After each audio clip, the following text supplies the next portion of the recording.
നമ്മുടെ ടോപ്പിക്കിൻ്റെ പേര് outcome based education എന്നുള്ളതാണ്. ഈ ഔട്ട്കം ബേസ്ഡ് എഡ്യൂക്കേഷൻ എന്ന് പറയുമ്പോൾ അതിനകത്തുള്ള 3 ടേമും ഇംഗ്ലീഷിലാണ് കൊടുത്തിരിക്കുന്നത്. നമുക്കറിയാം ഔട്ട്കം എന്ന് പറയുമ്പോൾ എന്താണ് സാധാരണ, അതായത് നമുക്ക് പുറത്തേക്ക് കിട്ടുന്നതിനെയാണ് ഔട്ട്കം എന്ന് പറയുന്നത്. ഔട്ട്പുട്ട് എന്നത് പറയുന്നത് പോലെ പുറത്തേക്ക് കിട്ടുന്നതിനാണ് നമ്മൾ ഔട്ട്കം എന്ന് പറയുന്നത്. അപ്പോൾ ഔട്ട്കം ബേസ്ഡ് എഡ്യൂക്കേഷൻ എന്ന് പറഞ്ഞു കഴിഞ്ഞാൽ പുറത്തേക്ക് കിട്ടേണ്ടതിനെ ബേസ് ചെയ്തിട്ട് നമ്മൾ പഠിപ്പിക്കുന്നതിനെയാണ് ഔട്ട്കം ബേസ്ഡ് എഡ്യൂക്കേഷൻ എന്ന് പറയുന്നത്. അപ്പോൾ ഔട്ട്കം ബേസ്ഡ് എഡ്യൂക്കേഷൻ എന്ന് പറയുമ്പോൾ നമ്മൾ പുറത്തേക്ക് കിട്ടേണ്ടുന്ന ഒരു റിസൾട്ട് ഉണ്ട്. ആ റിസൾട്ടിനെ മുന്നേ കണ്ടുകൊണ്ട് നമ്മൾ പഠിപ്പിക്കുകയാണ് ചെയ്യുന്നത്. അല്ലാതെ പഠിപ്പിച്ച് കഴിഞ്ഞതിന് ശേഷം എന്തെങ്കിലും ഒരു റിസൾട്ടിലേക്ക് കടന്നു പോവുകയല്ല. പക്ഷെ നമ്മൾ എന്ത് ചെയ്യും, ആദ്യമേ നമ്മൾ റിസൾട്ട് സെറ്റ് ചെയ്യും, അല്ലെങ്കിൽ നമ്മുടെ ഒബ്ജക്റ്റീവ് സെറ്റ് ചെയ്തതിന് ശേഷം നമ്മൾ പഠിപ്പിക്കും. അതാണ് അതിനെ മൊത്തത്തിൽ പറയുന്നൊരു പേരാണ് ഔട്ട്കം ബേസ്ഡ് എഡ്യൂക്കേഷൻ എന്നുള്ളത്. ഇതിൽ നമ്മൾ നോക്കുമ്പോൾ നമ്മുടെ ഒരു എഡ്യൂക്കേഷണൽ സിസ്റ്റം ആദ്യം നമ്മൾ എന്ത് ചെയ്യും, എഡ്യൂക്കേഷൻ അവർക്ക് വിദ്യാഭ്യാസം കൊടുക്കും. ആ വിദ്യാഭ്യാസത്തിനോടൊപ്പം പഠന പ്രവർത്തനങ്ങൾ ഉണ്ടായിരിക്കും. അതിൽ നിന്നും റിസൾട്ടിലേക്ക് പോകും. അതിനപ്പുറത്തെ സ്ലൈഡിൽ കൊടുത്തിരിക്കുന്ന സെക്ഷൻ പഠന പ്രവർത്തനങ്ങളിലൂടെ നമ്മൾ എന്ത് ചെയ്യും, കുട്ടികൾക്ക് അറിവ് പകർന്നു കൊടുക്കും. നമ്മൾ ഏത് ടോപ്പിക്കാണോ പഠിപ്പിക്കാൻ ഉദ്ദേശിക്കുന്നത് ആ ടോപ്പിക്കുമായി ബന്ധപ്പെട്ടുള്ള അറിവുകൾ ആദ്യമേ നമ്മൾ പകർന്നു കൊടുക്കും. അതിനുശേഷം നമ്മൾ വിലയിരുത്തും. ആ പാഠത്തിന് തൊട്ടു താഴെയായിട്ട് ചോദ്യങ്ങളുണ്ടായിരിക്കും, ആ പാഠവുമായി ബന്ധപ്പെട്ട ചോദ്യങ്ങളുണ്ടായിരിക്കും. ഇതാണ് നമ്മുടെ സാധാരണ ടെക്സ്റ്റ് ബുക്കുകളിൽ കണ്ടുവരുന്ന ഒരു രീതി. ഇതാണ് നമുക്കറിയാലോ, നമ്മൾ മദ്രസ ടെക്സ്റ്റ് ബുക്കുകൾ നോക്കുമ്പോൾ നമുക്ക് മനസ്സിലാക്കാൻ കഴിയും. ആദ്യം പാഠം, ഇപ്പം നിസ്കാരമാണെങ്കിൽ നിസ്കാരം, ഉളു ആണെങ്കിൽ ഉളു, എന്ത് തന്നെ ആയിരുന്നാലും ആദ്യം പാഠം അല്ലെങ്കിൽ ആദ്യം ചാപ്റ്റർ, അത് കഴിഞ്ഞിട്ട് വരുന്നത് ആ പാഠവുമായി ബന്ധപ്പെട്ടുള്ള ചോദ്യോത്തരം. ഇതാണ് നമ്മൾ സാധാരണ കണ്ടുവരുന്ന, നോർമലി ക്ലാസ്സുകളിൽ കണ്ടുവരുന്ന ഒരു ട്രഡീഷണൽ ടീച്ചിങ് എന്ന് പറയുന്നത് അതാണ്. ഇനി നമ്മളിപ്പോൾ ഡിസ്കസ് ചെയ്യാൻ പോകുന്ന ഔട്ട്കം ബേസ്ഡ് എഡ്യൂക്കേഷനിലേക്ക് വരുമ്പോൾ അവിടെ സംഭവിക്കുന്നത്, നമ്മൾ ആദ്യം അപ്പർ സൈഡിൽ റൈറ്റ് സൈഡ് കാണുന്ന ബോക്സിലേക്ക് ശ്രദ്ധിക്കുക. ആദ്യം നമ്മൾ റിസൾട്ട്, നമുക്ക് എന്താണ് വേണ്ടത് എന്ന് നിശ്ചയിക്കും. ആദ്യം നമ്മൾ പാഠം പഠിപ്പിക്കുകയല്ല ചെയ്യുന്നത്, ആദ്യം നമ്മൾ കുട്ടികൾ എന്ത് പഠിക്കണം എന്ന് നമ്മൾ ഫിക്സ് ചെയ്യും. രണ്ടാമത് ടീച്ചിങ് ആൻഡ് ലേണിംഗ് ആക്ടിവിറ്റി, പിന്നെയാണ് പഠിപ്പിക്കുന്നത്. മനസ്സിലാകുന്നുണ്ടല്ലോ? ആദ്യം നമ്മൾ എന്ത് ചെയ്യും, എന്ത് പഠിക്കണം കുട്ടികൾ എന്ന് നമ്മൾ ആദ്യം സെറ്റ് ചെയ്യും. അതിനുശേഷം നമ്മൾ പഠിപ്പിക്കും, ടീച്ചിങ് ആൻഡ് ലേണിംഗ് ആക്ടിവിറ്റിയിലേക്ക് പോകും. മൂന്നാമത്തെ സെക്ഷനായിട്ടാണ് ഫോർമേറ്റീവ് ഇവാലുവേഷൻ. അതായത് നമ്മൾ ആദ്യം സെറ്റ് ചെയ്ത ഒബ്ജക്റ്റീവിനെ ബേസ് ചെയ്തിട്ട് നമ്മൾ എന്ത് ചെയ്യും, ചോദ്യങ്ങൾ ചോദിക്കും. ഇതാണ് ഔട്ട്കം ബേസ്ഡ് എഡ്യൂക്കേഷൻ. ഇതിൻ്റെ അവസാനം, അതായത് നമ്മുടെ ഈ ക്ലാസ്സിൻ്റെ അവസാന സെക്ഷൻ ആകുമ്പോൾ അതിനെപ്പറ്റി കൃത്യമായിട്ട് നിങ്ങൾക്ക് മനസ്സിലാകും, ആ ഒരു ഐഡിയ കിട്ടും ഇൻഷാ അല്ലാഹ്. വളരെ ശ്രദ്ധിക്കുക. അപ്പോൾ ഔട്ട്കം ബേസ്ഡ് എഡ്യൂക്കേഷൻ എന്ന് പറയുമ്പോൾ ആദ്യം നമ്മൾ എന്ത് ചെയ്യും, ആദ്യം നമ്മൾ എന്താണോ കുട്ടികൾ പഠിക്കേണ്ടത് അതിനെ നമ്മൾ സെറ്റ് ചെയ്യും. അതിനെ നമ്മൾ ലേണിംഗ് ഒബ്ജക്റ്റീവ് എന്നാണ് പറയുന്നത്. നമുക്കറിയാമല്ലോ, നമ്മുടെ നിസ്കാരവും നോമ്പും അല്ലെങ്കിൽ ഫിഖ്ഹിൻ്റെ ഗ്രന്ഥങ്ങളിലെല്ലാം നമ്മൾ ചെയ്യുന്ന ഇബാദത്തുകളിൽ ആദ്യത്തത് എന്താണ്, ഫർള്. അതിൻ്റെ ഫർളായ അല്ലെങ്കിൽ ഏറ്റവും നിർബന്ധമായും ചെയ്യേണ്ടുന്ന സംഗതികളിൽ ആദ്യം എപ്പോഴും നീയത്താണ്. ആ നീയത്തിൻ്റെ ബേസിലാണ് ബാക്കി കാര്യങ്ങൾ പോകുന്നത്. നമ്മുടെ ഈ ഒരു ടീച്ചിങ് ലേണിംഗ് പ്രോസസ്സിലും അങ്ങനെ തന്നെയാണ്. ആദ്യം നമ്മൾ ഒബ്ജക്റ്റീവ് സെറ്റ് ചെയ്യണം. ഔട്ട്കം ബേസ്ഡ് എഡ്യൂക്കേഷനിലേക്ക് വരുമ്പോൾ ആദ്യം നമ്മൾ ഒബ്ജക്റ്റീവ് സെറ്റ് ചെയ്യണം. കുട്ടികൾ എന്ത് പഠിക്കണമെന്ന് തീരുമാനിച്ചിട്ട് അതിൻ്റെ ബേസിലാണ് നമ്മൾ എന്ത് ചെയ്യുന്നത്, കുട്ടികളെ പഠിപ്പിക്കുന്നത്. എന്നിട്ടാണ് നമ്മൾ എന്ത് ചെയ്യുന്നത്, അതിൻ്റെ ബേസിലാണ് ഇവാലുവേഷനിലേക്ക് പോകുന്നത്. ഇനി നമുക്ക് നോക്കാം, ഒബ്ജക്റ്റീവ്സ് നമ്മൾ പറഞ്ഞല്ലോ, ലേണിംഗ് ഒബ്ജക്റ്റീവ്സ് സെറ്റ് ചെയ്യണമെന്ന് പറഞ്ഞു. ഈ ലേണിംഗ് ഒബ്ജക്റ്റീവ് എങ്ങനെയാണ് സെറ്റ് ചെയ്യേണ്ടത് എന്ന് നമുക്ക് നോക്കാം. ലേണിംഗ് ഒബ്ജക്റ്റീവ് എന്തിൻ്റെ അടിസ്ഥാനത്തിലാണ് ലേണിംഗ് ഒബ്ജക്റ്റീവ്? ലേണിംഗ് ഒബ്ജക്റ്റീവ് എന്ന് പറയുമ്പോൾ അത് മനസ്സിലാകുന്നുണ്ടല്ലോ അല്ലേ? ഒബ്ജക്റ്റീവ് എന്ന് പറഞ്ഞാൽ എന്താണ്, പഠന ലക്ഷ്യം. നമ്മൾ എന്താണ് കുട്ടികൾ പഠിക്കേണ്ടത് എന്ന് ഞാൻ തീരുമാനിക്കുന്നു. ഇപ്പോൾ ഞാനൊരു അധ്യാപകൻ ക്ലാസ്സിലേക്ക് പോകുമ്പോൾ പഠിപ്പിക്കാൻ പോകുന്ന വിഷയം ഏതാണോ അല്ലെങ്കിൽ പഠിപ്പിക്കാൻ പോകുന്ന കണ്ടന്റ് ഏതാണോ ആ കണ്ടന്റിനെ ബേസ് ചെയ്തിട്ട് ആ കുട്ടികൾ എന്താണ് പഠിക്കേണ്ടത് എന്ന് ഞാൻ മുൻകൂട്ടി മനസ്സിൽ കാണുന്നു, അതിൻ്റെ ബേസിൽ പഠിപ്പിക്കുന്നു. അപ്പോൾ അതാണ് ഒബ്ജക്റ്റീവ്.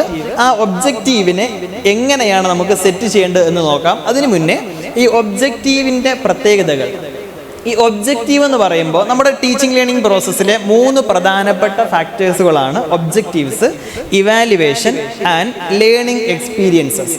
ഒബ്ജക്റ്റീവ്സ് എന്ന് പറയുമ്പോൾ എന്താണ്? പഠന ലക്ഷ്യം. ഓക്കെ അല്ലേ? ഒബ്ജക്റ്റീവ്സ് എന്ന് പറയുമ്പോൾ പഠന ലക്ഷ്യം. ഇവാലുവേഷൻ എന്ന് പറയുമ്പോൾ എന്താണ്? മൂല്യനിർണ്ണയം. ലേണിംഗ് എക്സ്പീരിയൻസസ് എന്ന് പറയുമ്പോൾ പഠന അനുഭവങ്ങൾ. പഠന അനുഭവങ്ങൾ എന്ന് പറയുമ്പോൾ നമ്മൾ ആ ക്ലാസ്സിൻ്റെ ഇടയിൽ നമ്മൾ കൊടുക്കുന്ന ഗ്രൂപ്പ് ആക്ടിവിറ്റി ഒരു ലേണിംഗ് എക്സ്പീരിയൻസ് ആണ്, അല്ലെങ്കിൽ ഒരു ഗ്രൂപ്പ് ഡിസ്കഷൻ ഒരു ലേണിംഗ് എക്സ്പീരിയൻസ് ആണ്, പാനൽ ഡിസ്കഷൻ ഒരു ലേണിംഗ് എക്സ്പീരിയൻസ് ആണ്, എന്തെങ്കിലും ചാർട്ട് കൊടുത്തിട്ട് കിട്ടുന്നത് ഒരു ലേണിംഗ് എക്സ്പീരിയൻസ് ആണ്. ഇതുപോലെ പ്രൊജക്ടറുകളിൽ സ്ലൈഡ് കാണിക്കുന്നത്, വീഡിയോസ് കാണിക്കുന്നത്, ഇമേജസ് കാണിക്കുന്നത്, ഇതൊക്കെ എന്താണ്? ലേണിംഗ് എക്സ്പീരിയൻസസുകളാണ്. മനസ്സിലായോ?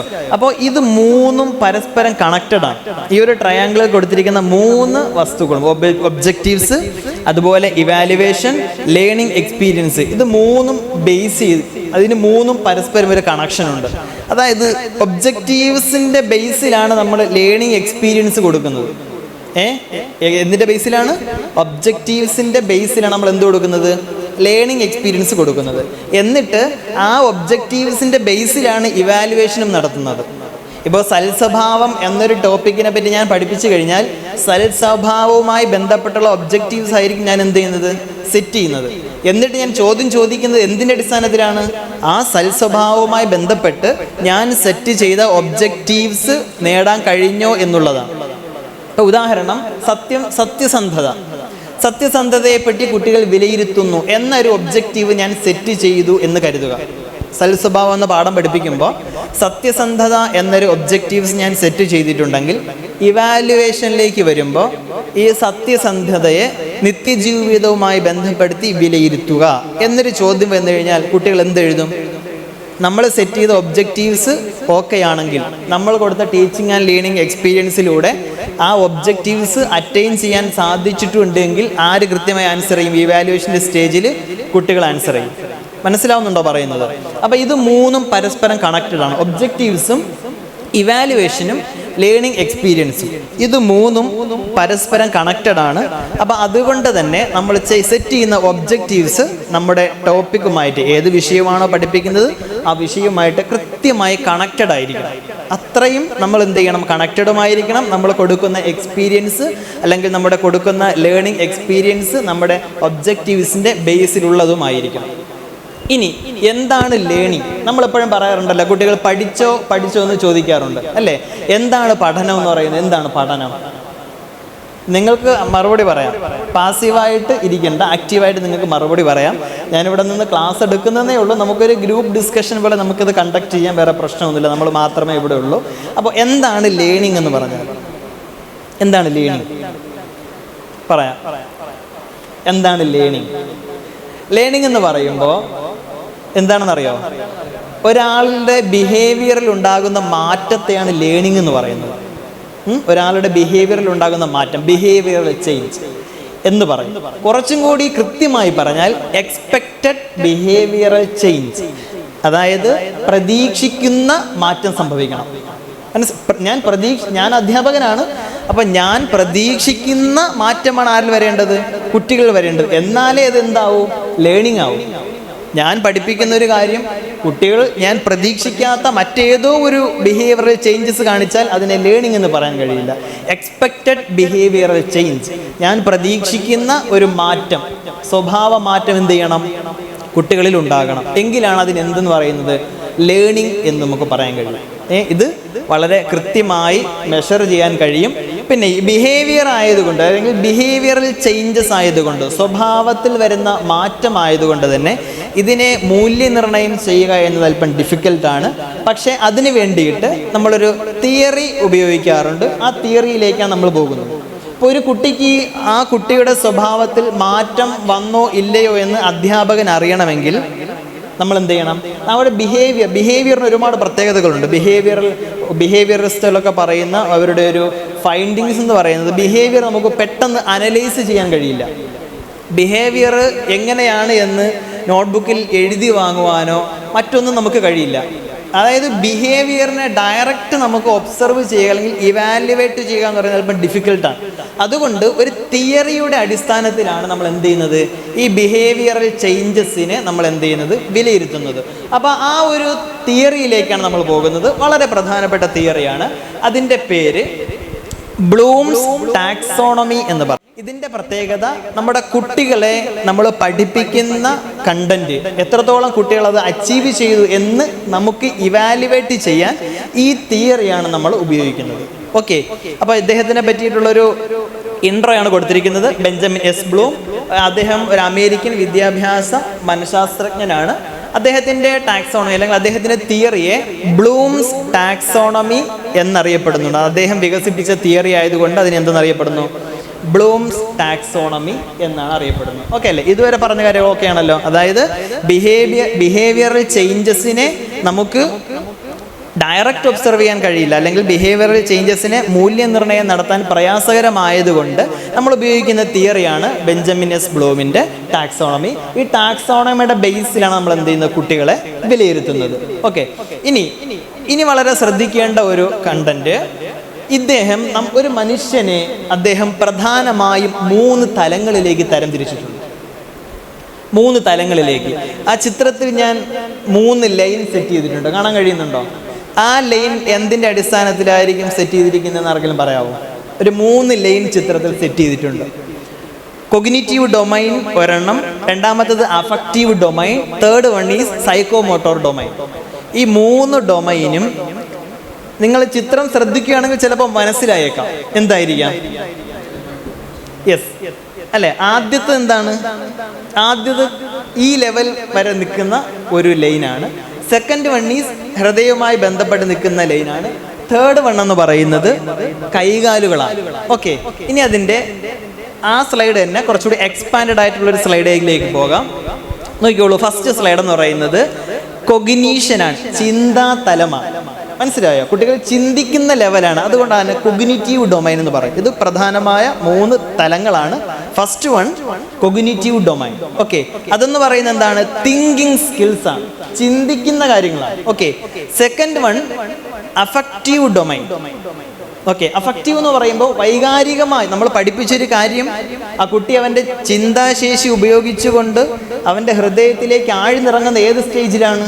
Second stage. അതായത് അഫക്റ്റീവ് ഡൊമൈൻ, അഫക്റ്റീവ് അത്രയ്ക്ക് ആഴ്ന്നിറങ്ങുകയാണ്. ഇപ്പോൾ സത്യസന്ധത എന്താണ് എന്ന് മനസ്സിലാക്കിയ ഒരു കുട്ടി, അല്ലെങ്കിൽ സത്യം പറയുന്നതിൻ്റെ ആവശ്യകത എന്താണ് എന്ന് മനസ്സിലാക്കിയ കുട്ടി അത് മനസ്സിലാക്കി ഒരു ചെവിയിൽ കൂടെ കേട്ട് മറു ചെവിയിൽ കൂടെ കളയുകയാണ് എങ്കിൽ അഫക്റ്റീവ് ഡൊമൈനിലേക്ക് എത്തോ? വൈകാരികമായി അതിൻ്റെ അടിസ്ഥാനത്തിൽ ഒരു പ്രവൃത്തി ഉണ്ടാകുമോ?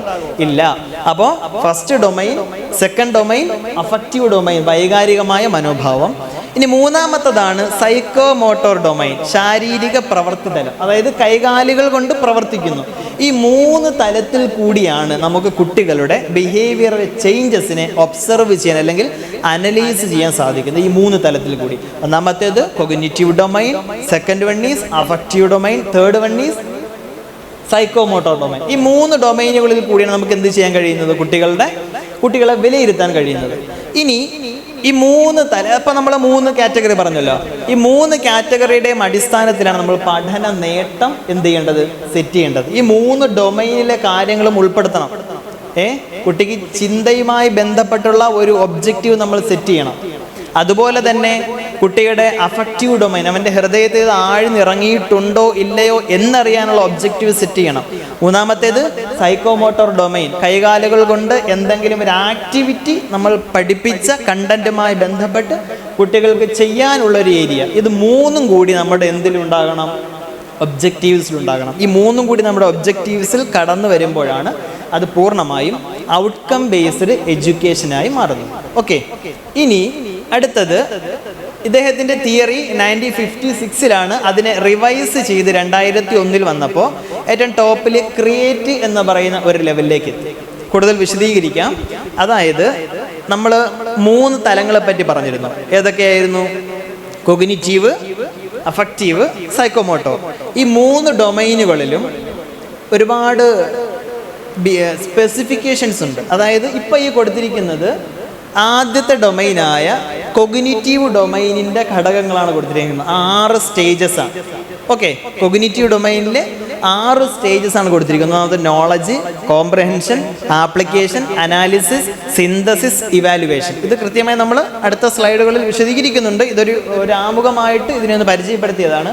അപ്പോൾ ഇതാണ് ബെഞ്ചമിനസ് ബ്ലൂമിൻ്റെ തിയറി. ഇതിലേറ്റവും ടോപ്പിലുള്ളത് ഏതാണ്? ഇവാലുവേഷൻ ആണ്. പക്ഷെ അതിനെ റിവൈസ് ചെയ്തപ്പോൾ എന്തിലേക്ക് മാറി? ക്രിയേറ്റ് എന്ന് പറയുന്ന ഒരു സ്പെസിഫിക്കേഷനിലേക്ക് അത് മാറി. ഓക്കെ, അപ്പം അതിൻ്റെ ബേസിലാണ് നമ്മൾ ഇത് എന്ത് ചെയ്യുന്നത്, ഇപ്പോഴത്തെ സിസ്റ്റം, എഡ്യൂക്കേഷൻ സിസ്റ്റം പോയിക്കൊണ്ടിരിക്കുന്നത്. ഇനി നമ്മൾ നോക്കുന്നത്, അപ്പം നമ്മൾ പറഞ്ഞത് ഇപ്പോഴും ഈ സ്ലൈഡ് കാണിക്കുന്നത് നമ്മളിപ്പോൾ പറഞ്ഞു നിർത്തിയതാണ്. അതായത് ഈ 3 കാര്യങ്ങളുടെ affective, cognitive, psychomotor domain, affective domain, ഈ ഡൊമൈനുകളുടെ അടിസ്ഥാനത്തിലാണ് എന്ത് സെറ്റ് ചെയ്യേണ്ടതെന്ന് പറഞ്ഞു, ലേണിംഗ് ഔട്ട്കം സെറ്റ് ചെയ്യേണ്ടത് എന്ന് പറഞ്ഞു. ഓക്കെ, ഇനി ഇത് നോക്കിക്കോളൂ. നമ്മൾ ഇപ്പോൾ ഇത് മാറിയോ എന്ന് എനിക്കറിയില്ല. അത് കുറച്ച് പഴയ ഒരു ടെക്സ്റ്റിൽ നിന്ന് ഞാൻ എടുത്തത്, ആ ടെക്സ്റ്റിൻ്റെ കൈവശം ഉണ്ടായിരുന്നുള്ളൂ, അതുകൊണ്ട് എടുത്തൊരു ഫോട്ടോയാണ്. ഇതിനകത്ത് ഹൈആത്ത് സുന്നത്തുകളെ പറ്റിയാണ് മെൻഷൻ ചെയ്തിരിക്കുന്നത്. ഓക്കെ അല്ലേ? എന്നിട്ട് എന്താണ് ടീച്ചിങ് ആൻഡ് ലേണിംഗ് എന്ന് പറയുന്ന ചോദ്യങ്ങൾക്ക് മുന്നേ ഉള്ള ഒരു സെക്ഷൻ, അതായത് തദ്രീബാത്ത് തുടങ്ങുന്നതിന് മുന്നേ കൊടുത്തിരിക്കുന്നതാണ് ടീച്ചിങ് ആൻഡ് ലേണിംഗ്. അതായത് നമ്മൾ പഠിപ്പിക്കേണ്ടത് ആ കണ്ടന്റാണ്. ഓക്കെ, പഠിപ്പിക്കേണ്ട എന്താണ്? ആ കണ്ടന്റാണ്. എന്നിട്ട് പിന്നെ തദ്രീബാത്ത് എന്ന് പറഞ്ഞ് കൊടുത്തിരിക്കുന്നത് എന്താണ്? ഫോർമേറ്റീവ് ഇവാലുവേഷനാണ്. നമ്മൾ മുകളിൽ കൊടുത്തിരിക്കുന്ന കണ്ടന്റ് കുട്ടികൾ പഠിച്ചോ ഇല്ലയോ എന്ന് നമ്മൾ മനസ്സിലാക്കുന്നതിന് വേണ്ടി കൊടുത്തിരിക്കുന്ന ഇവാലുവേഷൻ അല്ലെങ്കിൽ ചോദ്യങ്ങളാണ് ഏതെന്ന് പറയുന്നത്.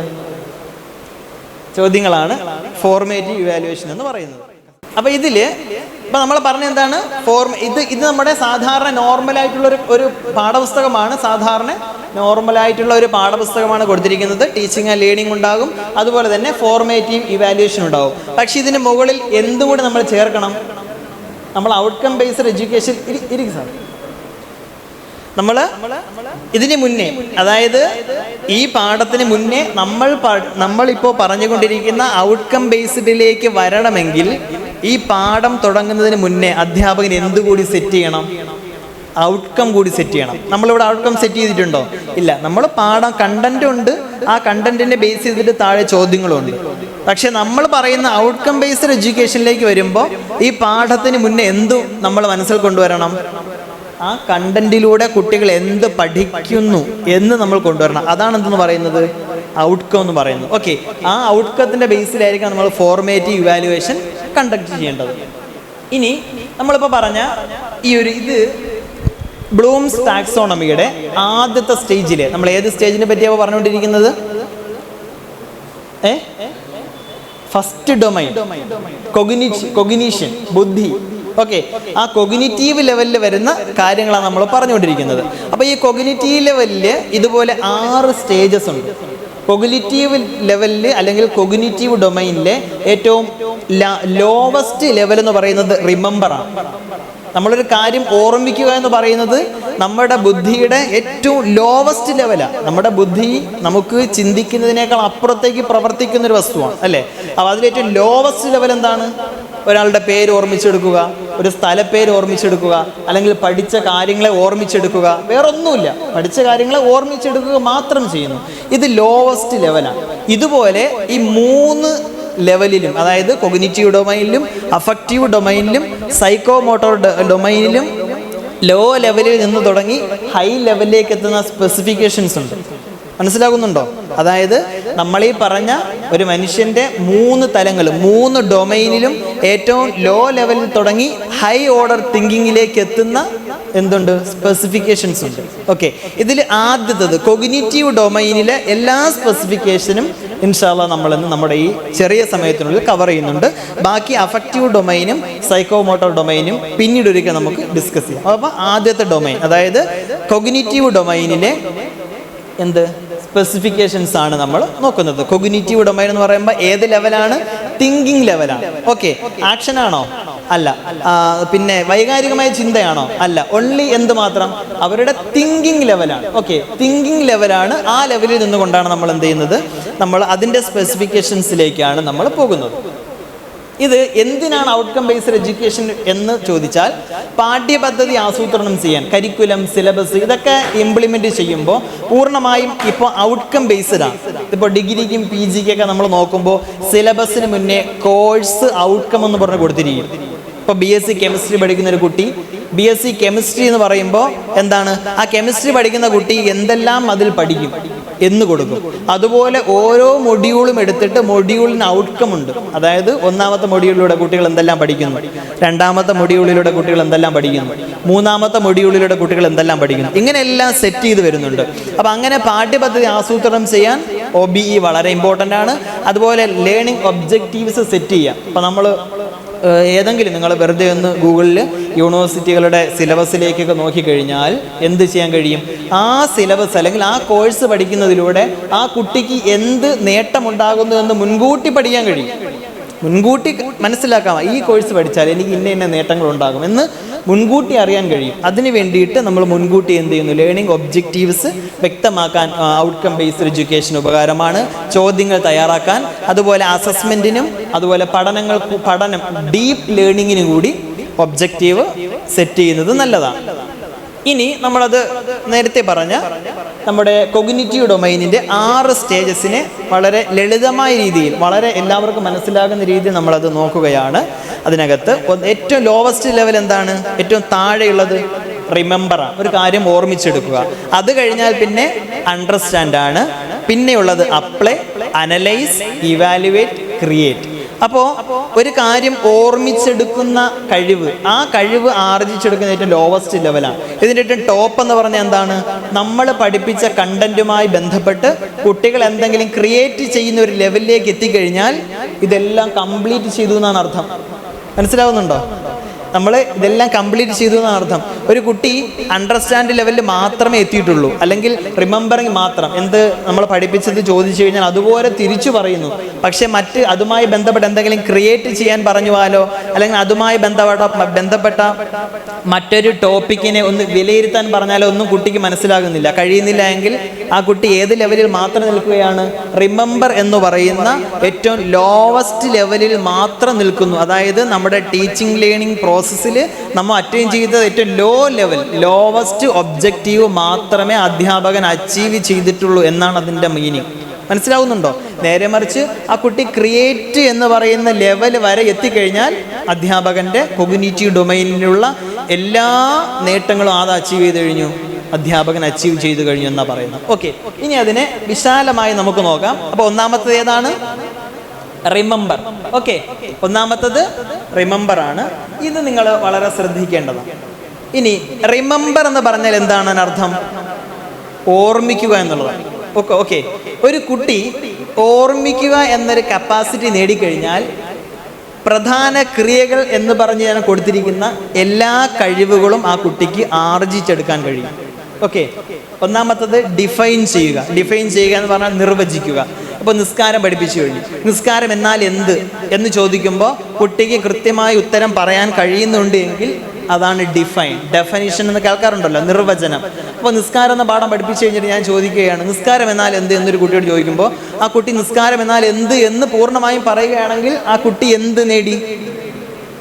നമ്മുടെ ഫസ്റ്റ് സ്പെസിഫിക്കേഷനായ റിമെമ്പറിങ് ഓക്കെയാണ്. അതുപോലെ ഞാൻ പറയുകയാണ് നിസ്കാരത്തിൻ്റെ 5 വഖത്ത് നിസ്കാരങ്ങളുടെ പേര് പറയാൻ പറഞ്ഞു, ലിസ്റ്റ് ഔട്ട് ചെയ്യാൻ പറയുന്നു. അപ്പോൾ ആ കുട്ടി കൃത്യമായി പറയുന്നു ളുഹർ, അസർ, മഗ്രിബ്, ഇശാ, സുബഹ് എന്നൊരു കുട്ടി അതിനെ ലിസ്റ്റ് ചെയ്യുകയാണെങ്കിൽ എന്താണ് അതിൻ്റെ അർത്ഥം? റിമെമ്പറിങ് ഓക്കെയാണ്. കാരണം നമ്മൾ മനസ്സിലാക്കാൻ അടിസ്ഥാന കണ്ടന്റ് ഒരു കുട്ടിയോട് നിസ്കാരം എന്നാൽ എന്ത് എന്ന് ചോദിക്കുമ്പോൾ, അല്ലെങ്കിൽ നിസ്കാരത്തിൻ്റെ സമയങ്ങളല്ല 5 വഖത്ത് നിസ്കാരത്തിൻ്റെ പേരുകൾ എന്താണെന്ന് ചോദിക്കുമ്പോൾ കുട്ടി എന്തെങ്കിലും സ്വന്തമായി കണ്ടെത്തുന്നുണ്ടോ? ഇല്ല, അല്ലേ? പകരം എന്തുമാത്രം ചെയ്യുന്നു? ഓർമ്മിച്ചെടുക്കുകയാണ്. നമ്മൾ പഠിപ്പിച്ചു കൊടുത്തൊരു പോയിന്റ്, ഒരു ടോപ്പിക്ക് ഓർമ്മിച്ചെടുക്കുക മാത്രമാണ് ചെയ്യുന്നത്. മനസ്സിലാകുന്നുണ്ടോ? സാധാരണ നമ്മുടെ ക്വസ്റ്റ്യനിലേക്ക് കണ്ടുവരുന്നതാണ് അല്ലേ, എന്നാൽ എന്ത് എന്ന് നമ്മൾ പറയാറുണ്ട്, അല്ലെങ്കിൽ വഖത്തുകളുടെ പേര് എഴുതുക, ഇതൊക്കെ പറയാറുണ്ട്. ഇനി മൂന്നാമത്തത് റീകോൾ എന്ന് പറഞ്ഞാൽ എന്താണ്? ഓർമ്മിച്ചെടുക്കുക തന്നെയാണ്. പിന്നെ ഐഡന്റിഫൈ, നമ്മൾ മിക്സ് ചെയ്ത് കൊടുത്തു. നിസ്കാരം ഫറലുകളും സുന്നത്തും മിക്സ് ചെയ്ത് കൊടുത്തു. എന്നിട്ട് പറഞ്ഞ് ഫറലുകളെ ഐഡന്റിഫൈ ചെയ്യണം. അല്ലെങ്കിൽ അബാദ് സുന്നത്തും ഹൈആത്ത് സുന്നത്തും മിക്സ് ചെയ്ത് കൊടുത്തു. എന്നിട്ട് പറഞ്ഞ് എന്ത് പറഞ്ഞു? അബാദ് സുന്നത്തുകൾ ഐഡന്റിഫൈ ചെയ്ത് വേർതിരിച്ച് എഴുതാൻ പറഞ്ഞു കഴിഞ്ഞാൽ ഒരു കുട്ടി കൃത്യമായി അതിനെ ചെയ്യുന്നുണ്ട് എങ്കിൽ ആ കുട്ടി എന്ത് സ്കില്ല് നേടി? ഐഡന്റിഫൈ എന്ന് പറയുന്ന സ്കിൽ നേടി. അതുപോലെ നെയിം, നേരത്തെ ഞാൻ പറഞ്ഞ പോലെ പേര് പറയാൻ പറയുന്നു. കൃത്യമായി കുട്ടികൾ 5 വഖത്തിന്റെ പേര് പറയുന്നു. അല്ലെങ്കിൽ ഷർത്തുകൾ കൃത്യമായി എണ്ണി പറയുന്നു. ഇതൊക്കെ റിമെമ്പറിംഗ് ആണ്. ഓക്കെ, അപ്പൊ നമ്മൾ മനസ്സിലാക്കണം, നമ്മൾ സെറ്റ് ചെയ്യുന്ന സ്പെസിഫിക്കേഷൻ റിമെമ്പറിംഗ് ആണ്. അപ്പൊ ആ റിമെമ്പറിംഗ് എന്ന് പറയുന്നതിന്റെ ബേസിൽ വരുന്ന പ്രധാന ക്രിയകളാണ് നമ്മൾ ഈ പറഞ്ഞത്. ഇത്രയും നേടുന്ന ഒരു കുട്ടി, ഇത്രയും തന്നെ, അതായത് നമ്മുടെ ടോപ്പിക്കിനോട് അനുബന്ധമായിട്ടാണ് ഡിഫൈൻ ആണോ, ലിസ്റ്റ് ആണോ, റീകോൾ ആണോ എന്ന് വരുന്നത്. കണ്ടന്റുമായി ബന്ധപ്പെട്ടിട്ടാണ്. ഓക്കെ, ഇനി ഇതിൻ്റെ ഉദാഹരണത്തിലേക്ക് നോക്കുകയാണെങ്കിൽ, സൽസ്വഭാവത്തിൻ്റെ ഒരു പാഠം ഞാൻ പഠിപ്പിച്ചു കഴിഞ്ഞിട്ട് നമുക്ക് കൊടുക്കാൻ പറ്റുന്ന ചോദ്യങ്ങളാണ്. നോക്കിക്കേ, സൽസ്വഭാവത്തിൻ്റെ അടയാളങ്ങൾ എന്തെല്ലാം ആ കുട്ടി ഓർമ്മിച്ചെടുക്കും. അപ്പോഴത്തേക്ക് നിസ്കാരം എന്നാൽ എന്ത് കുട്ടി ഡിഫൈൻ ചെയ്യും. പിന്നെ വിട്ടുപോയ ഭാഗം പൂരിപ്പിക്കാൻ പറയുമ്പോൾ കുട്ടി ഓർമ്മിച്ചെടുത്ത് പൂരിപ്പിക്കും. കയ്യിൽ നിന്നിട്ടല്ല പൂരിപ്പിക്കുന്നത്, ഓർമ്മിച്ചെടുത്ത് പൂരിപ്പിക്കും.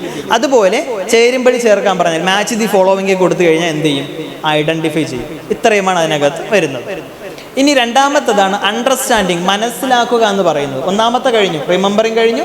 സെക്കൻഡ് വൺ ഈസ് മനസ്സിലാക്കുക, അണ്ടർസ്റ്റാൻഡിങ്. അതിലെന്താണ്? വിവരങ്ങളെ സ്വന്തമായി എന്ത് ചെയ്യുന്നു ഈ കുട്ടി? എക്സ്പ്ലെയിൻ ചെയ്യും. ഓക്കെ, നിസ്കാരത്തെ എന്തെന്ന് ചോദിക്കുമ്പോൾ നമ്മൾ കൊടുത്ത ഡെഫിനിഷൻ അല്ലാതെ നിസ്കാരം എന്താണ് എന്ന് കുട്ടി പറയുന്നു. കാരണം എന്താണ്?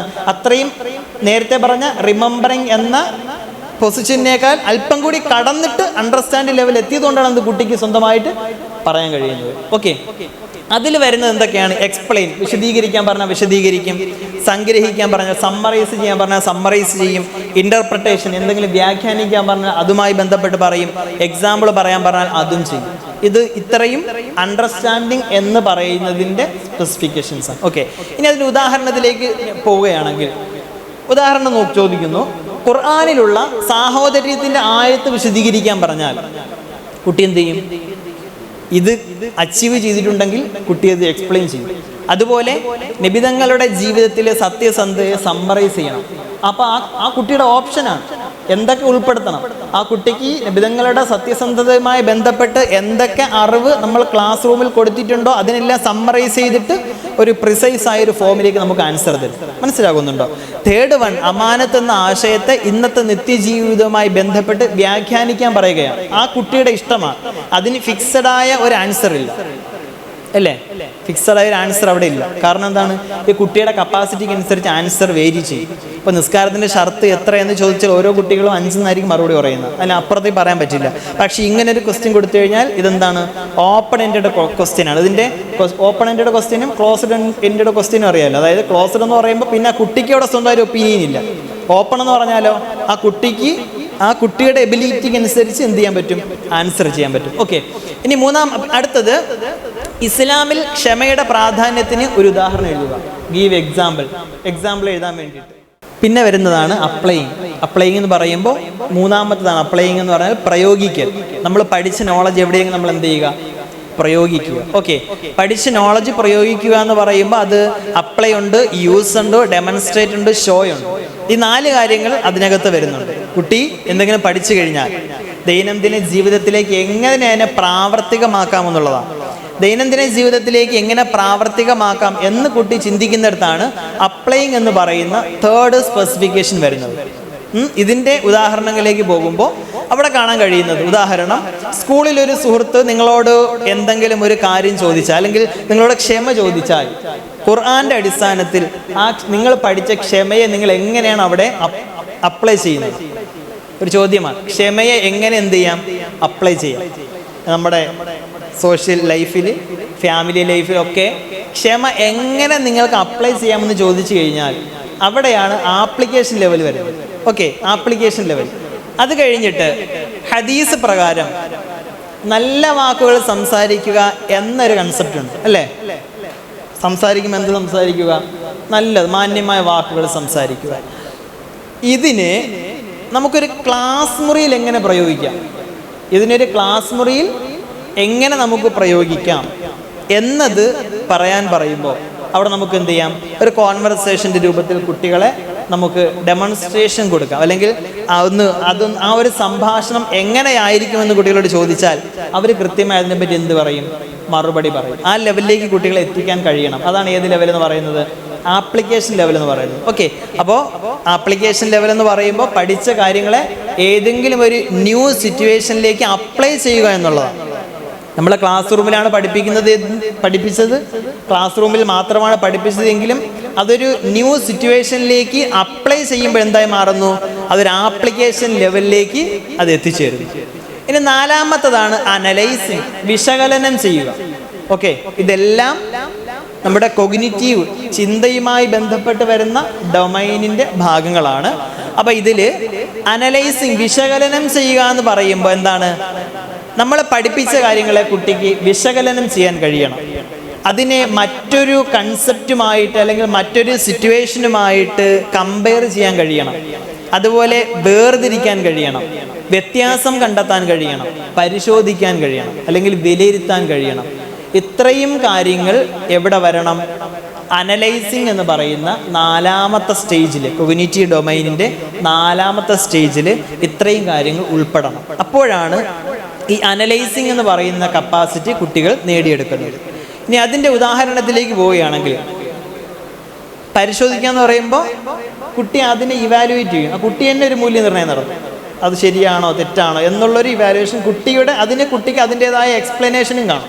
ഓക്കെ, അപ്പോൾ അതിൻ്റെ ഉദാഹരണമാണ് ഇസ്ലാം പരാമർശിക്കുന്ന ക്ഷമയും ആധുനിക ജീവിതത്തിലെ സ്ട്രെസ് മാനേജ്മെൻറ്റും തമ്മിലുള്ള ഒരു വ്യത്യാസങ്ങൾ മനസ്സിലാക്കി വിശകലനം ചെയ്യണം. അപ്പോൾ ഈ കുട്ടി എന്ത് ചെയ്യും, സ്ട്രെസ് മാനേജ്മെൻറ്റിനെയും മനസ്സിലാക്കണം, അതുപോലെ ഇസ്ലാം പറയുന്ന ക്ഷമയെയും മനസ്സിലാക്കണം. ഇത് രണ്ടും കൂടി അറിഞ്ഞാൽ മാത്രമേ അതിന് എന്ത് ചെയ്യാൻ പറ്റൂ, കമ്പയർ ചെയ്തിട്ട് വിശകലനം ചെയ്യാൻ പറ്റൂ.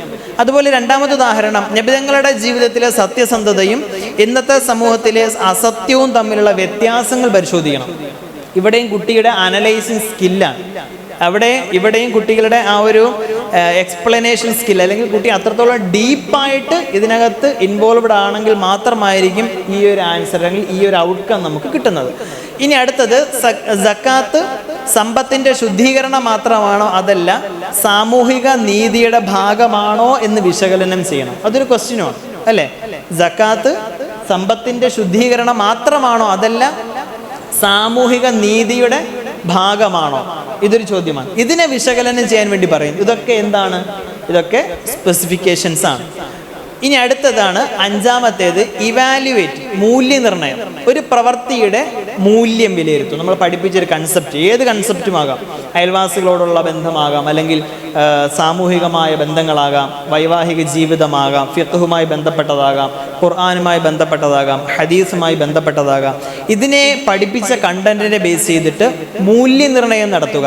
അതിൻ്റെ പ്രധാനമായ പ്രവർത്തികൾ ഇവാലുവേഷൻ ഉണ്ട്. ജഡ്ജ് ചെയ്യുക, ക്രിട്ടിക് ചെയ്യുക, ഏതെങ്കിലും ഒരു പ്രവൃത്തിയെ നിരൂപണം ചെയ്യുക, അതുപോലെ ജസ്റ്റിഫൈ ചെയ്യുക, എന്താണ് സാധൂകരിക്കുക, ഡിഫെൻഡ് ചെയ്യുക. ഞാനൊരു പോയിന്റ് പറയുമ്പോൾ അതിനെ കുട്ടി അവിടെ നിന്നുണ്ട് ഓപ്പോസിറ്റായിട്ട് ഡിഫെൻഡ് ചെയ്ത് സംസാരിക്കുക. ഇതൊക്കെ ഇവാലുവേഷൻ എന്ന് പറയുന്ന സ്പെസിഫിക്കേഷനിൽ വരുന്നു. അതിൻ്റെ ഉദാഹരണം, ഇസ്ലാമിക കാഴ്ചപ്പാടിൽ സോഷ്യൽ മീഡിയകളിൽ ഗോസിപ്പ് ചെയ്യുന്നത് ശരിയാണോ, ഖുർആനും ഹദീസും ഉപയോഗിച്ച് മൂല്യനിർണ്ണയം ചെയ്യുക. ഇവിടെ നമ്മൾ ചോദ്യം മനസ്സിലാക്കണം, ചെയ്യുന്നത് ശരിയാണോ എന്നാണ് ചോദിക്കുന്നത്. ശരിയല്ല എന്ന് നമ്മൾ ക്വസ്റ്റ്യന് പറഞ്ഞിട്ടുണ്ടോ, ഇല്ല, ശരിയാണോ എന്നാണ് ചോദ്യം. അപ്പോൾ ശരിയാണ് എന്ന് ഒരു കുട്ടിക്ക് തോന്നുകയാണെങ്കിൽ എന്ത് ചെയ്യും, അതിൻ്റെ എക്സ്പ്ലനേഷൻ എഴുതും. ശരിയല്ല എന്ന് പറയുമെങ്കിൽ അതിൻ്റെ എക്സ്പ്ലനേഷൻ എഴുതും.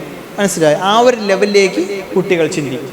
അതുപോലെയാണ് അടുത്ത ചോദ്യം, ഒരു വിദ്യാർത്ഥി ക്ലാസ്സിൽ ടീച്ചറോട് ബഹുമാനമില്ലാതെ പെരുമാറിയാൽ അത് ഇസ്ലാമികമായ അഖ്ലാഖിനെതിരാണോ, ഇസ്ലാം പഠിപ്പിക്കുന്ന മര്യാദയ്ക്ക് എതിരാണോ? അവിടെയും ഈ കുട്ടി എന്ത് ചെയ്യും, ന്യായീകരിക്കുക, ജസ്റ്റിഫൈ ചെയ്യാനാണ് പറഞ്ഞിരിക്കുന്നത്. അത് തെറ്റാണെന്ന് അവിടെയും നമ്മൾ പറയുന്നില്ല. അപ്പോൾ കുട്ടിയുടെ ലെവലിൽ നിന്നുകൊണ്ട് കുട്ടി എന്ത് ചെയ്യും, ചിന്തിച്ചിട്ട് ആൻസർ എഴുതും. ഇത് അനലൈസിങ് എന്ന് പറയുന്ന ഒരു സ്റ്റേജിലേക്ക് വരുന്നു. ആറാമത്തതാണ് നമ്മൾ പറഞ്ഞ കൊഗ്നിറ്റീവ് ഡൊമൈനിലെ ഏറ്റവും ടോപ്പായിട്ടുള്ള ഒരു സ്റ്റേജാണ് ഏത് ക്രിയേറ്റിംഗ് എന്ന് പറയുന്നത്. അതെന്താണ്? പുതിയ ആശയങ്ങൾ രൂപീകരിക്കുക, പുതിയ പുതിയ കാര്യങ്ങൾ കുട്ടികൾ തയ്യാറാക്കുക.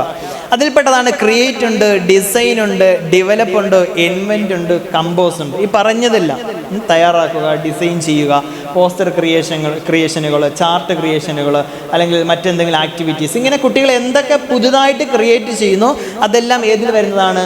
ക്രിയേറ്റിംഗ് എന്ന് പറയുന്ന സ്റ്റേജിൽ വരുന്നതാണ്. അതിൻ്റെ ഉദാഹരണത്തിലേക്ക് നമ്മൾ പോവുകയാണെങ്കിൽ നോക്കിയോളൂ നിങ്ങൾ. ലഹരിയുടെ ഉപയോഗം കാരണം സംഭവിച്ച സാമൂഹിക പ്രശ്നങ്ങളെ ഉൾപ്പെടുത്തി ഒരു മദ്രസ പത്രം തയ്യാറാക്കുക. ഇത് ഏത് ലെവലിൽ വരുന്നതാണ്? ക്രിയേറ്റ് എന്ന് പറയുന്ന ലെവലാണ്. അപ്പോൾ നമ്മുടെ മദ്രസകളിൽ നമ്മൾ പഠിപ്പിക്കുമ്പോൾ നമ്മുടെ മദ്രസകളിൽ കാലഘട്ടത്തിനോട് അനുയോജ്യം, അല്ലെങ്കിൽ നമ്മുടെ നിലവിലെ സാമൂഹിക പ്രശ്നങ്ങളെ മദ്രസയുമായി ബന്ധപ്പെടുത്തി പഠിപ്പിക്കുമ്പോൾ അതിൻ്റെ ഒരു ക്രിയേറ്റീവ് ലെവലിലേക്ക് കുട്ടികളെ കൊണ്ടെത്തിക്കാൻ കഴിയുന്ന ഒരു സ്പെസിഫിക്കേഷനാണ് ക്രിയേറ്റ് എന്നുള്ളത്. അതിനെ പറ്റിയിട്ട് കുട്ടികൾ തയ്യാറാക്കാൻ പറയുമ്പോൾ ആ കുട്ടികൾ അതിന് വേണ്ടിയിട്ട് കുറേ എഫേർട്ട് എടുക്കും. ഈ പ്രശ്നവുമായി ബന്ധപ്പെട്ട് കുറേ ചിന്തിക്കും, മനസ്സിലാവുന്നുണ്ടോ? കുറേ കാര്യങ്ങൾ ആ കുട്ടികൾ അനലൈസ് ചെയ്യും, എന്നിട്ടായിരിക്കും ഇത് തയ്യാറാക്കുന്നത്. അതുപോലെ ലഹരി വിരുദ്ധ സെമിനാറിൽ പോസ്റ്റർ മത്സരം നടത്തുക. ലഹരി വിരുദ്ധ സെമിനാറിൽ എന്ത് ചെയ്യുക?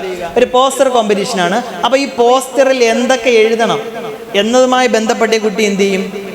ചിന്തിക്കാൻ തുടങ്ങും, അല്ലേ? പോസ്റ്ററുമായി ബന്ധപ്പെട്ട് ആയത്തുകളോ ഹദീസുകളോ അല്ലെങ്കിൽ കോട്സുകളോ ഒക്കെ ഈ കുട്ടികൾ ചിന്തിക്കാൻ തുടങ്ങും. പിന്നെ മൂന്നാമത്തേത് ലഹരിയും സാമൂഹിക പ്രശ്നങ്ങൾ എന്ന വിഷയത്തെ അടിസ്ഥാനപ്പെടുത്തിയിട്ട് ഉപന്യാസം തയ്യാറാക്കുക. ഈ ഉപന്യാസം തയ്യാറാക്കുമ്പോൾ ഉപന്യാസം തയ്യാറാക്കാനാണ് നമ്മൾ പറയുന്നത്.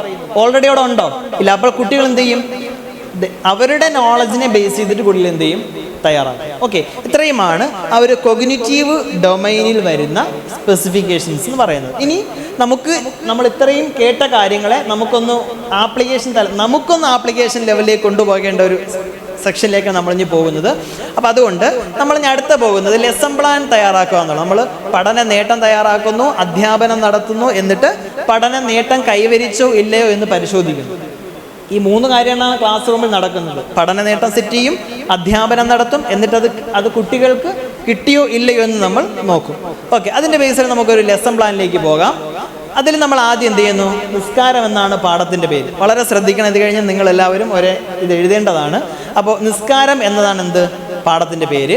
അപ്പോൾ ഈ പാഠത്തിൻ്റെ പേരിൽ നിങ്ങൾ നോക്കിക്കേ, റിമെമ്പറിങ്ങിൻ്റെ അടിസ്ഥാനത്തിൽ ഞാൻ കൊടുത്തിരിക്കുന്ന ലേണിംഗ് ഔട്ട്കം നിങ്ങൾ കണ്ടോ? എന്താണ് ലേണിംഗ് ഔട്ട്കം? 5 നേരം നിസ്കാരങ്ങളുടെ പേരുകൾ, അതിൻ്റെ ഫർളുകൾ, സുന്നത്തുകൾ എന്നിവ കുട്ടികൾ എന്ത് ചെയ്യുന്നു? ഓർത്തെടുക്കുന്നു. ഇതെൻ്റെ മനസ്സിലുണ്ട്. അപ്പോൾ അതിൻ്റെ ബേസിൽ ഞാൻ എന്ത് ചെയ്യും? പഠിപ്പിക്കും. രണ്ടാമത്തെ ഔട്ട്കം എന്താണ്? നിസ്കാരത്തിൻ്റെ പ്രാധാന്യം സ്വന്തം വാക്കുകളിൽ കുട്ടികൾ വിശദീകരിക്കുന്നു. അത് എൻ്റെ ഔട്ട്കമാണ്. ഓക്കെ, ഞാൻ പ്രീ പ്ലാൻഡ് ആയിട്ട് സെറ്റ് ചെയ്യണം. മൂന്നാമത്തത് അപ്ലൈയിങ് ആണ്, പ്രയോഗിക്കലാണ്. നിസ്കാരത്തിൻ്റെ പൂർണ്ണ രൂപം ചെയ്തു കാണിക്കുന്നു. ഇനി അടുത്തത് നാലാമത്തേത് വിശകലനം ചെയ്യുക. നിസ്കാരത്തിലുള്ള പ്രാർത്ഥനകളെ വിശകലനം ചെയ്യുന്നു. നിസ്കാരത്തിലുള്ള പ്രാർത്ഥനകളെ പറ്റി കുട്ടികൾ എന്ത് ചെയ്യും? വിശകലനം ചെയ്യാൻ തുടങ്ങും. അഞ്ചാമത്തേത് മൂല്യനിർണ്ണയം. കൃത്യസമയത്ത് നിസ്കരിച്ചാൽ ഉണ്ടാകുന്ന നേട്ടങ്ങൾ ഖുർആനിൻ്റെയും ഹദീസിൻ്റെയും അടിസ്ഥാനത്തിൽ കുട്ടികൾ എന്ത് ചെയ്യുന്നു? സാധൂകരിക്കുന്നു, അല്ലെങ്കിൽ അതിനെ വിലയിരുത്തുന്നു. ആറാമത്തത് നിസ്കാരത്തിൻ്റെ ഷർത്തുകൾ, ഫർളുകൾ, സുന്നത്തുകൾ എന്നിവ ഉൾപ്പെടുത്തി ഫ്ലോ ചാർട്ട് തയ്യാറാക്കുന്നു. അപ്പോൾ ഫസ്റ്റ് ഡൊമൈനിൻ്റെ അടിസ്ഥാനത്തിൽ അധ്യാപകൻ സെറ്റ് ചെയ്തിരിക്കുന്ന നിസ്കാരം എന്ന പാഠവുമായി ബന്ധപ്പെട്ട് അധ്യാപകൻ സെറ്റ് ചെയ്തിരിക്കുന്ന ഒബ്ജക്റ്റീവ്സ് ആണ് ഇതൊക്കെ. ഓക്കെ അല്ലേ? ഇനി അപ്പോൾ ഒബ്ജക്റ്റീവ് സെറ്റ് ചെയ്ത് കഴിഞ്ഞാൽ പിന്നെ എന്ത് ചെയ്യണം? പിന്നെ നമ്മൾ ക്ലാസ് എടുക്കണം, അല്ലേ? പഠിപ്പിക്കണം. എന്തിൻ്റെ ബേസിൽ പഠിപ്പിക്കാം? ലേണിംഗ് എക്സ്പീരിയൻസ് കൊടുക്കാം, ഗ്രൂപ്പ് ഡിസ്കഷൻസ് കൊടുക്കാം, ആക്ടിവിറ്റീസ് കൊടുക്കാം, ഇമേജസ്, അതുപോലെ ഇതെല്ലാം കൊടുത്തിട്ട് നമുക്ക് എന്ത് ചെയ്യാം? ഈ ലേണിംഗ് ഒബ്ജക്റ്റീവ്സ് എനിക്ക് കിട്ടാൻ സ്യൂട്ടബിൾ ആയിട്ടുള്ള ടീച്ചിങ് ലേണിംഗ് പ്രോസസ് അവിടെ സംഭവിക്കണം. ഓക്കെ, ഇനി അത് കഴിഞ്ഞിട്ടാണ് പിന്നെ നമ്മൾ നടത്തുന്നത് ഫോർമേറ്റീവ് ഇവാലുവേഷൻ അല്ലെങ്കിൽ ഫോർമേറ്റീവ് അസസ്മെൻ്റ് എന്ന് പറയും. അപ്പം അതിൽ നമുക്ക് എങ്ങനെയൊക്കെ നോക്കാം. ഒന്നാമത് ഞാൻ സെറ്റ് ചെയ്ത ഔട്ട്കം എന്തായിരുന്നു? 5 നേരത്തെ നിസ്കാരങ്ങളുടെ പേരുകൾ, ഫർളുകൾ, സുന്നത്തുകൾ എന്നിവ കുട്ടികൾ ഓർത്തെടുക്കുന്നു എന്നതായിരുന്നു ഞാൻ പ്രതീക്ഷിച്ച ഔട്ട്കം. അപ്പം അതിനുവേണ്ടി ഞാൻ എന്ത് ചോദ്യം കൊടുക്കുകയാണ്? ചോദ്യം നോക്കിക്കേ, ഷർത്തുകൾ, ഫർളുകൾ, സുന്നത്തുകൾ എന്നിവ ലിസ്റ്റ് ചെയ്യുക. അപ്പോൾ എൻ്റെ ആദ്യത്തെ ലേണിംഗ് ഔട്ട്കം അറ്റൈൻ ചെയ്തോ ഇല്ലയോ എന്ന് ഈ ചോദ്യത്തിലൂടെ എനിക്ക് മനസ്സിലാക്കാൻ കഴിയും, അല്ലേ? ഒരു കുട്ടി കൃത്യമായി ആൻസർ ചെയ്ത് കഴിഞ്ഞാൽ എൻ്റെ ഒന്നാമത്തെ ഒബ്ജക്റ്റീവ് എന്ത് ചെയ്ത് കഴിഞ്ഞു? ഞാൻ അറ്റൈൻ ചെയ്ത് കഴിഞ്ഞു. ഓക്കെ, രണ്ടാമത്തേത് നിസ്കാരത്തിൻ്റെ പ്രാധാന്യം സ്വന്തം വാക്കുകളിൽ വിശദീകരിക്കും. അവിടെയും നിസ്കാരത്തിന്റെ പ്രാധാന്യം സ്വന്തം വാക്കുകളിൽ വിശദീകരിക്കുക എന്ന് പറയുമ്പോൾ വിശദീകരിച്ചു കഴിഞ്ഞാൽ അറ്റൈൻ ചെയ്തു അല്ലേ? അങ്ങനെയാണെങ്കിൽ മൂന്നാമത്തേത് നിസ്കാരത്തിന്റെ പൂർണ്ണ രൂപം ചെയ്തു കാണിക്കുന്നു എന്നതാണ് എൻ്റെ ഒബ്ജക്റ്റീവ്. ആ ഒബ്ജക്റ്റീവ് ഞാൻ അറ്റൈൻ ചെയ്തോ ഇല്ലയോ എന്ന് എങ്ങനെ ഞാൻ മനസ്സിലായി? ഏത് രീതിയിൽ നമുക്കൊരു ചോദ്യം കൊടുക്കാം, എങ്ങനെ ഇവാലുവേഷൻ ചെയ്യാം അവിടെ? ചോദ്യം മനസ്സിലായോ? എൻ്റെ ഒബ്ജക്റ്റീവ് എന്താണ്? നിസ്കാരത്തിന്റെ പൂർണ്ണ രൂപം ചെയ്തു കാണിക്കുന്നു എന്നുള്ളതാണ്. അങ്ങനെയാണ്, അത് ഓക്കെ ആണോ ഇല്ലയോ എന്ന് എനിക്ക് എങ്ങനെ മനസ്സിലാക്കാം? കുട്ടികളോട് എന്ത് ചെയ്യാൻ പറയാം?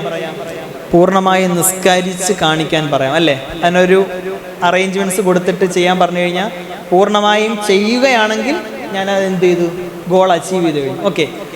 അതുപോലെ നിസ്കാരത്തിലുള്ള പ്രാർത്ഥനകൾ വിശകലനം ചെയ്യുന്നു എന്ന് പറയുമ്പോൾ അപ്പുറത്ത് കൊടുത്തിരിക്കുന്ന സ്ലൈഡിൽ ഒരു കറക്ഷൻ വന്നതാണ്. ഓക്കെ. അപ്പോൾ നിസ്കാരത്തിലുള്ള പ്രാർത്ഥനകളെ വിശകലനം ചെയ്യുന്നു എന്ന് ഞാനൊരു ഗോൾ സെറ്റ് ചെയ്തിട്ടുണ്ടെങ്കിൽ അപ്പുറത്ത് എന്ത് ചെയ്യാൻ ഞാൻ പറയണം? വിശകലനം ചെയ്യാൻ പറയണം അല്ലേ? വിശകലനം ചെയ്യാൻ പറയുമ്പോൾ വിശകലനം ചെയ്യുന്നുണ്ട് എങ്കിൽ ഓക്കെയാണ്, എൻ്റെ ഗോള് അറ്റൈൻ ചെയ്തു കഴിഞ്ഞു. അതുപോലെ നിസ്കാരത്തിന്റെ പ്രാധാന്യം സ്വന്തം വാക്കുകളിൽ വിശദീകരിക്കാൻ പറയുമ്പോഴും എന്ത് സംഭവിക്കും? കുട്ടികളെ ചെയ്ത് കാണിക്കും. ഇനി ക്രിയേറ്റിലേക്ക് വരുമ്പോൾ നമുക്ക് എന്ത് ചെയ്യാം? ക്രിയേറ്റ് എന്ന് പറയുന്ന ലെവലിലേക്ക് വരുമ്പോൾ കുട്ടികളോട് എന്തിനു പറയാം? നിസ്കാരത്തിൻ്റെ ഒരു ഫ്ലോ ചാർട്ട് തയ്യാറാക്കാൻ പറയാം. അതായത് ഒരു ഷർത്തുകൾ, ഫർളുകൾ, സുന്നത്തുകൾ ഉൾപ്പെടുത്തിയിട്ടൊരു ഒരു ചാർട്ട് ചെയ്തു വരാൻ പറയാം. ഓക്കെ. അല്ലെങ്കിൽ ഒരു ട്രീ മാപ്പ് എന്ന് പറയുമ്പോൾ അതിൻ്റെ ഓരോ ശിഖരങ്ങളും നിസ്കാരവുമായി ബന്ധപ്പെട്ട കോമ്പോണൻസിനെ എക്സ്പ്ലെയിൻ ചെയ്യുന്നതായിരിക്കും. അതിനെ ചെയ്യാൻ പറയാം. അപ്പോൾ അതായത് ഫർളുണ്ട്, ഷർത്തുകളുണ്ട്, സുന്നത്തുകളുണ്ട്, ഇതിനെയൊക്കെ ഉൾപ്പെടുത്തിയിട്ട് എന്ത് ചെയ്യും? കുട്ടികൾ അത് റെഡിയാക്കും. അപ്പോൾ ഇങ്ങനെ നമ്മൾ എന്ത് ചെയ്യുക? ഇങ്ങനെയാണ് നമ്മുടെ ലേണിംഗ് ഒബ്ജക്റ്റീവ് അറ്റൈൻ ചെയ്തോ ഇല്ലയോ എന്ന് നമ്മൾ മനസ്സിലാക്കണം. ഓക്കെ അല്ലേ? അപ്പോൾ ഔട്ട്കം ബേസ്ഡ് എഡ്യൂക്കേഷൻ എന്ന് പറയുമ്പോൾ ആദ്യം നമ്മൾ എന്ത് ചെയ്യും? നമ്മൾ ഡൊമൈനിൻ്റെ ബേസിൽ അല്ലെങ്കിൽ ടാക്സോണമിയുടെ ബേസിൽ നമ്മൾ എന്ത് ചെയ്യും? നമ്മൾ ലേണിംഗ് ഒബ്ജക്റ്റീവ് സെറ്റ് ചെയ്യും. ആ ലേണിംഗ് ഒബ്ജക്റ്റീവ് സെറ്റ് ചെയ്തതിന് ശേഷം നമ്മൾ എന്ത് ചെയ്യും? അതിന് ഉതകുന്ന രീതിയിലുള്ള ടീച്ചിങ് ലേണിംഗ് ആക്ടിവിറ്റീസ് കൊടുക്കും. അതിന് മൂന്നാമതായി എന്ത് ചെയ്യും? ഞാൻ കൊടുത്തിരിക്കുന്ന ലേണിംഗ് ഒബ്ജക്റ്റീവ്സ് അറ്റൈൻ ചെയ്തോ ഇല്ലയോ എന്ന് നമ്മൾ എന്ത് ചെയ്യും? നമ്മൾ ഇവാലുവേഷൻ പരിശോധിക്കും. ഇനി ഇങ്ങനെ ചെയ്തില്ല എങ്കിൽ, കിട്ടിയില്ല എങ്കിൽ, ലേണിംഗ് ഒബ്ജക്റ്റീവ്സ് കിട്ടുന്നില്ല എങ്കിൽ എന്തായിരിക്കും പ്രശ്നം? ഒന്നുകിൽ അധ്യാപകൻ പഠിപ്പിച്ചതിൻ്റെ മിസ്റ്റേക്ക് ആകാം, അതല്ല എങ്കിൽ കുട്ടിയുടെ മിസ്റ്റേക്ക് ആകാം. മൂന്നാമത്തത് നമ്മൾ അധ്യാപകൻ്റെയും കുട്ടിയുടെയും ഇൻ്ററാക്ഷൻ ഇടയിലുള്ള പ്രശ്നം. അങ്ങനെ പല രീതിയിലുള്ള പ്രശ്നങ്ങളുണ്ടാകാം. എന്നെ കൂടുതൽ അതിലേക്ക് കടന്നു പോകുന്നില്ല. അപ്പോൾ അങ്ങനെ അതായത് ഒരു കുട്ടിയുടെ ലേണിംഗ് ഒബ്ജക്റ്റീവ് അറ്റൈൻ ചെയ്യാൻ കഴിഞ്ഞില്ല എങ്കിൽ അത് പൂർണ്ണമായും കുട്ടികൾ പഠിക്കാത്തത് കൊണ്ടാണ് എന്ന് അധ്യാപകന് പറയാൻ കഴിയില്ല. നമ്മുടെ ടീച്ചിങ് ലേണിംഗ് പ്രോസസ്സിലെ ലേണിംഗ് ഒബ്ജക്റ്റീവ് അറ്റൈൻ ചെയ്യാൻ കഴിഞ്ഞില്ല എങ്കിൽ ആ അധ്യാപകൻ്റെ പ്രശ്നമാകാം, ടീച്ചിങ് മെത്തേഡിൻ്റെ പ്രശ്നമാകാം, ടീച്ചിങ് ലേണിംഗ് എക്സ്പീരിയൻസിൻ്റെ ഒക്കെ പ്രശ്നമാകാം. അപ്പോൾ അതുകൊണ്ട് നമ്മുടെ സെഷൻ അവസാനിപ്പിക്കുകയാണ്. അതുകൊണ്ട് ലേണിംഗ് ഒബ്ജക്റ്റീവ് സെറ്റ് ചെയ്ത് കഴിഞ്ഞാൽ അതിനെ അറ്റൈൻ ചെയ്യാൻ സ്യൂട്ടബിൾ ആയിട്ടുള്ള ടീച്ചിങ് ലേണിംഗ് പ്രോസസ്സ് നമ്മൾ എന്ത് ചെയ്യണം? നമ്മൾ കൊടുക്കണം. അതിനുശേഷം നമ്മൾ അസസ്മെൻറ്റ് ചെയ്യുമ്പോൾ എന്ത് ചെയ്യാൻ പറ്റും? നമുക്ക് പൂർണ്ണമായിട്ടും നമുക്കത് കിട്ടും. അങ്ങനെ കിട്ടിയില്ല എങ്കിൽ അവിടെയാണ് റീടീച്ച് അല്ലെങ്കിൽ വീണ്ടും പഠിപ്പിക്കേണ്ടി വരുന്നത്, റെമഡിയൽ ക്ലാസ്സുകൾ കൊടുക്കേണ്ടി വരുന്നത്, അധികമായി സമയം കണ്ടെത്തി കുട്ടികളെ പഠിപ്പിക്കേണ്ടി വരുന്നത്. ഓക്കെ അല്ലേ? അപ്പോൾ ഇത്രയുമാണ് ഫസ്റ്റ് ഡൊമൈൻ അല്ലെങ്കിൽ കൊഗ്നിറ്റീവ് ഡൊമൈനിലെ മാത്രം സെക്ഷൻ. അപ്പോൾ ഇതാണ് നമ്മുടെ ഇന്നത്തെ ക്ലാസ്സിൽ ഞാൻ എടുക്കാൻ ഉദ്ദേശിക്കുന്ന ടോപ്പിക്ക്. കാരണം ബാക്കി 2 ടോപ്പിക് കൂടി എടുക്കാൻ നിന്ന് കഴിഞ്ഞാൽ അത് ഒരുപാട് ഡീപ്പായി അല്ലെങ്കിൽ അത്രയും പെട്ടെന്ന് നമുക്ക് ഒറ്റ ക്ലാസ്സിൽ അത് കംപ്ലീറ്റ് കവർ ചെയ്യാൻ പറ്റില്ല. മാത്രമല്ല കേൾക്കുമ്പോൾ അത് വളരെ ഡിഫിക്കൽട്ടായിട്ട് തോന്നുകയും ചെയ്യും. അപ്പോൾ അതുകൊണ്ട് നമ്മളിപ്പോൾ ചെയ്യേണ്ടത് എന്താണ്? ഇതിനെ നമ്മുടെ ടീച്ചിങ് ഫീൽഡിലേക്ക് നമ്മൾ എന്ത് ചെയ്യുക? അപ്ലൈ ചെയ്യുക. ഏത് ലെവലിൽ? കൊഗ്നിറ്റീവ് ലെവലിലുള്ള 6 കാര്യങ്ങൾ നമ്മുടെ ടീച്ചിങ് ലെവലിലേക്ക് അപ്ലൈ ചെയ്യാൻ വേണ്ടിയിട്ട് ശ്രമിക്കുക. ഓക്കെ.